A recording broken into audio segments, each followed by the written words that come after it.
ये बहुत ही इंपॉर्टेंट है हॉस्पिटल के लिए। आरआरटी रैपिड रिस्पांस टीम, ठीक है।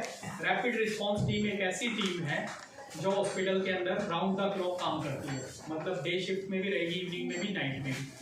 वो रैपिड रिस्पांस टीम क्या करेगी, ऐसे साइंस का पता करेगी, साइंस और सिम्टम्स का जो पेशेंट को कार्डियक अरेस्ट में जाने से पहले होते हैं। जो डाटा है वो डाटा स्टैटिस्टिक्स ये बोलता है अगर किसी को कोड ब्लू अनाउंस हो रहा है कहीं पे, तो उसकी बॉडी में 8 से 10 घंटे पहले 8 to 10 आवर्स बिफोर ऐसे साइन एंड सिम्टम्स आते हैं। अगर नर्सिंग स्टाफ या मेडिकल ऑफिसर उनको रिकॉग्नाइज कर ले तो क्या होगा, आपका पेशेंट कार्डियक अरेस्ट में नहीं जाएगा। आप उसको पहले ही पता कर लोगे, रैपिड रिस्पांस टीम पहले ही उसको आगे स्टेबलाइज कर देगी। अब मैं आपको एग्जांपल देता हूँ। सपोज करो एक हमारे पास पोस्ट ऑपरेटिव पेशेंट है, ठीक है। पोस्ट ऑपरेटिव पेशेंट है, पोस्ट जनरल सर्जरी का पेशेंट है जिसको हुई है लेप्रोटोमी। क्या हुई है? लेप्रोटोमी हुई है, ठीक है।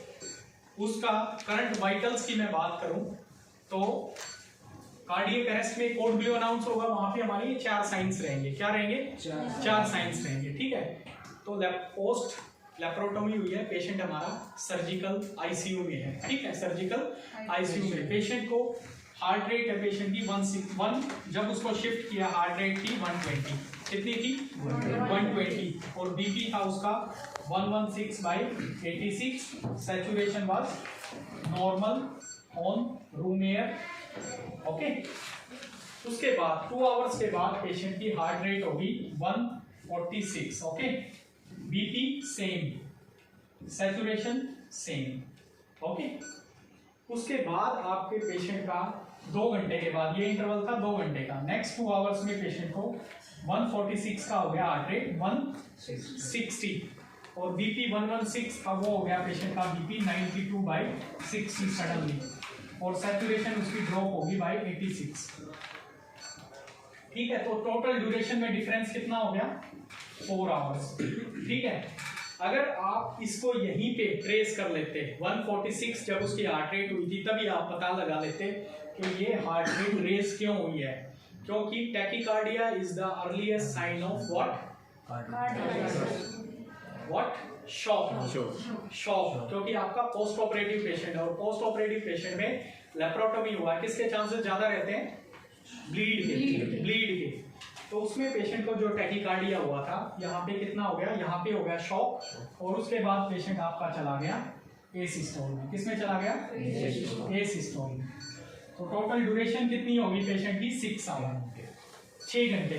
तो ये डाटा सही है। इसका मतलब कि आरआरटी ऐसी टीम, अगर यहाँ पे आरआरटी अनाउंस कर देते, आप आरआरटी अनाउंस कर देते, आरआरटी आते ही क्या करती, ये पता करती इसको टैकीकार्डिया क्यों हुआ है। Tachycardia because of pain, because of anxiety, because of ICU environment, ठीक है। या टैकीकार्डिया उसको क्यों हुआ है पेशेंट को? क्योंकि वो ब्लीड कर रहा है, पेशेंट हाइपोटेंशन में 2 घंटे पहले पेशेंट को टैकीकार्डिया होता है, फिर शॉक होता है। इसलिए सर्जन हमेशा कहाँ ध्यान देते हैं? हार्ट रेट कितनी है, आप बताओगे बीपी, क्योंकि आप शॉक का मतलब क्या समझते हो? बीपी कम होना। क्या समझते हो? लेकिन tachycardia is the earliest sign of shock. First phase का जो शॉक है उसमें टैकीकार्डिया अर्लीस्ट साइन है। तो अगर हम टोटल जर्नी को देखें, नॉर्मल से लेके एसिस्टोल यानी कार्डियक अरेस्ट, यहाँ पे कोड ब्लू अनाउंस हुआ, तो ये टोटल कितने घंटे हो गए? 6 घंटे। यहाँ पे आपको कौन सी टीम को बुलाना पड़ा? कोड ब्लू टीम को। अगर आप यहाँ पे ही 2 घंटे बाद आरआरटी को बुला लेते तो आरआरटी तुरंत इसको इंटरवीन करती, इसको टैकीकार्डिया क्यों हुआ है। आप समझ गए? इसका मतलब पेशेंट कहीं से ब्लीड कर रहा है, पेशेंट को रीएक्सप्लोरेशन की जरूरत है, या पेशेंट को फ्लूइड देना है, प्लस पेशेंट को ब्लड ट्रांसफ्यूजन करना है। तो यहाँ पे ये इंपॉर्टेंस है आरआरटी। तो आप भी अपने हॉस्पिटल में आरआरटी बनाइए। क्या बनाइए? आरआरटी रिकमेंड कीजिए। आपके जो भी एनेस्थेटिस्ट हैं, इंटेंसिविस्ट हैं, वो क्या करेंगे? साइन एंड सिम्टम्स, ठीक है। उसमें साइन एंड सिम्टम्स में आप याद कर सकते हैं ऊपर से लेके नीचे तक, from head to toe. Head में क्या आ गया? पेशेंट सडनली डिसोरिएंटेड हो जाना, तो आप क्या अनाउंस करोगे? आरआरटी, ठीक है। Heart rate suddenly going above 120, heart rate above 120, क्या अनाउंस करोगे? RRT. Heart rate going less than 60, क्या अनाउंस करोगे? RRT. Blood pressure going above 140, क्या अनाउंस करोगे? RRT. Blood pressure systolic going less than 90 क्या अनाउंस करोगे?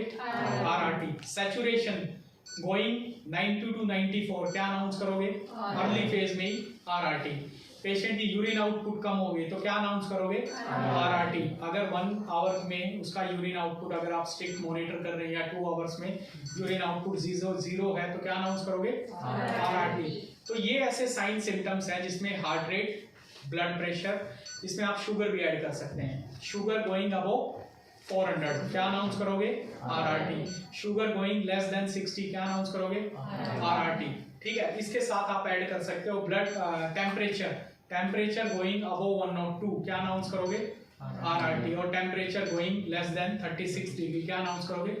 RRT। तो इसमें हमारे सारे वाइटल्स आके blood pressure, temperature, respiratory rate भी ऐड कर सकते हैं। रेस्पिरेशन सडनली गोइंग अबव 30 क्या अनाउंस करोगे? RRT। रेस्पिरेशन पेशेंट गैस्प कर रहा है या फिर गोइंग लेस देन 10 क्या अनाउंस करोगे?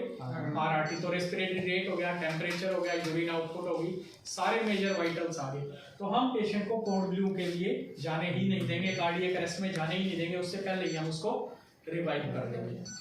और ये इमीडिएटली कौन कर सकता है? एक ही बंदा को कर सकता है। कौन कर सकता है?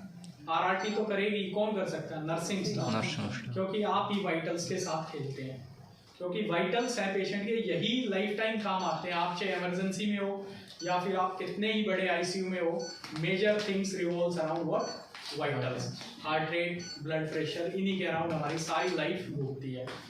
क्योंकि small things makes a matter. अगर नर्सिंग स्टाफ ये डिटेक्ट कर लेता है कि सर जब आपने शिफ्ट करवाया था हार्ट रेट 120 था, अभी इसका 146 हो गया, डिफरेंस कितना हो गया?